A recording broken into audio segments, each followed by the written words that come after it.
Assalamualaikum warahmatullahi wabarakatuh. Saya Ibanesa Ilhagi Damayanti, nomor induk 230103110077 akan mempresentasikan tentang teori-teori kebenaran ilmiah. Jadi, sebelum membahas lebih dalam mengenai teori-teori kebenaran ilmiah, di sini saya akan menjelaskan secara singkat tentang definisi kebenaran. Apa sih kebenaran itu? Jadi, kebenaran adalah kesesuaian antara pengetahuan dan juga objek, dapat juga diartikan sebagai argumen atau tindakan konsisten yang tidak berakibat buruk bagi dirinya sendiri. Nah, kebenaran ini dibagi menjadi dua, yaitu kebenaran objektif dan juga kebenaran subjektif. Nah, yang pertama yaitu kebenaran objektif. Kebenaran objektif merupakan fakta yang benar-benar terjadi dan dipercaya oleh semua orang. Kebenaran ini sudah pasti dan tidak dapat disangkal. Contoh dari kebenaran objektif yaitu bahwa air berwujud cair, parfum beraroma wangi, dan juga rumput berwarna hijau. Sedangkan yang kedua yaitu kebenaran subjektif. Kebenaran subjektif merupakan kebenaran yang hanya diakui oleh sebagian orang saja. Contohnya bahwa bau durian itu enak, sambal dapat meningkatkan selera makan, dan juga tinggal di perkotaan itu lebih nyaman. Selanjutnya, saya akan membahas tentang teori kebenaran yang cukup berkembang dalam kajian filsafat ilmu. Ada 3 tentang teori kebenaran, yaitu teori korespondensi, teori koherensi, dan juga teori pragmatis. Yang pertama, di sini saya akan menjelaskan mengenai teori korespondensi. Seperti yang kita ketahui bahwa korespondensi memiliki arti kesesuaian. Jadi, teori korespondensi berpandangan bahwa pernyataan-pernyataan tersebut akan dianggap benar apabila terdapat bukti berupa fakta atau pernyataan tersebut ditujukan kepada keadaan yang sebenarnya. Jadi pernyataan tersebut akan dianggap benar apabila sesuai dengan fakta dan kenyataan yang sebenarnya. Latar belakang timbulnya teori korespondensi ini bermula dari Aristoteles. Dia menyebutnya sebagai teori penggambaran. Menurut Aristoteles, kebenaran menurutnya adalah penyesuaian antara pikiran dengan kenyataan. Menurut teori ini, kebenaran adalah kesesuaian antara pernyataan tentang sesuatu dengan kenyataan itu sendiri. Contohnya adalah Jakarta ibu kota negara Indonesia.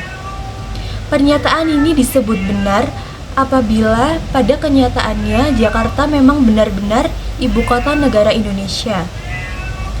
Lalu contoh yang lain yaitu tentang ilmu geologi atau ilmu tentang gunung yang menyatakan bahwa gunung mempunyai kaki atau biasa disebut dengan lempeng bumi.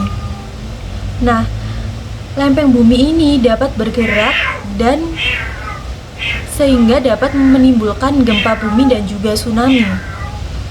Dengan demikian, sebuah pernyataan tidak hanya diyakini kebenarannya, tetapi harus diteliti, sehingga mendapatkan bukti dalam suatu kebenaran itu. Jadi, kebenaran tersebut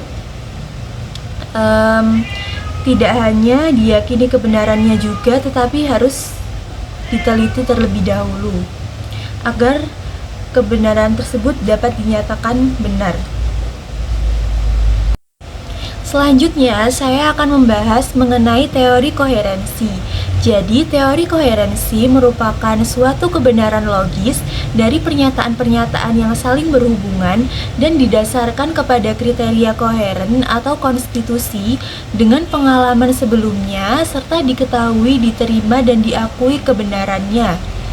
Nah, jadi, teori ini berlandaskan analisa atau cara berpikir yang benar dan kesesuaian antara suatu pernyataan dengan pernyataan lainnya yang lebih dahulu diketahui akan diterima dan dianggap benar. Dengan demikian, Suatu putusan akan dianggap benar apabila penyaksian pembenaran oleh putusan-putusan lainnya yang terdahulu sudah diketahui, diterima, dan diakui kebenarannya. Teori koherensi ini termasuk ke dalam kategori veritas rasional, yaitu kebenaran-kebenaran yang masuk akal atau kebenaran-kebenaran yang logis. Nah, teori ini melahirkan berpikir deduksi yang sangat diperlukan. Teori ini juga dikenal sebagai teori justifikasi. Nah, contoh dari teori koherensi yaitu bahwa manusia membutuhkan air. Dia adalah seorang manusia, maka dia pasti membutuhkan air. Karena pada hakikatnya semua makhluk yang hidup atau manusia pasti membutuhkan air. Nah, yang terakhir di sini saya akan menjelaskan mengenai teori pragmatis. Jadi, teori pragmatis merupakan teori yang bersifat relatif atau teori yang sangat tergantung kepada suatu kondisi. Jadi, teori pragmatis ini sangat tergantung kepada suatu kondisi. Sesuatu akan dianggap benar apabila dapat membawa manfaat dan juga daya guna. Filsafat pragmatisme lebih mementingkan metode dan cara yang menghasilkan tujuan atau hasil tertentu yang dapat memiliki manfaat. Nah, menurut pendapat filsuf pragmatisme bahwa ilmu diperoleh melalui pengalaman akibat pemecahan masalah dalam kehidupan. Cara berpikir orang-orang pragmatisme bersifat praktis, mereka menyukai hal instan, dan juga cara berpikir mereka cenderung lebih sempit. Semua keinginan mereka harus tercapai dalam waktu yang singkat tanpa berpikir panjang. Akibatnya, banyak hasil yang ternyata meleset dari tujuan awal. Nah, apa sih contoh dari teori pragmatis ini? Jadi, contoh dari teori pragmatis ini yaitu kebenaran teknologi yang bermanfaat untuk berkomunikasi serta memudahkan aktivitas. Contohnya seperti adanya WhatsApp yang memudahkan kita untuk melakukan komunikasi dengan semua orang, lalu juga adanya Shopee yang dapat bermanfaat untuk kita berbelanja online, ataupun aplikasi lainnya yang dapat bermanfaat untuk urusan pekerjaan. Sekian penjelasan dari saya mengenai teori-teori kebenaran ilmiah. Kurang lebihnya saya mohon maaf. Wassalamualaikum warahmatullahi wabarakatuh.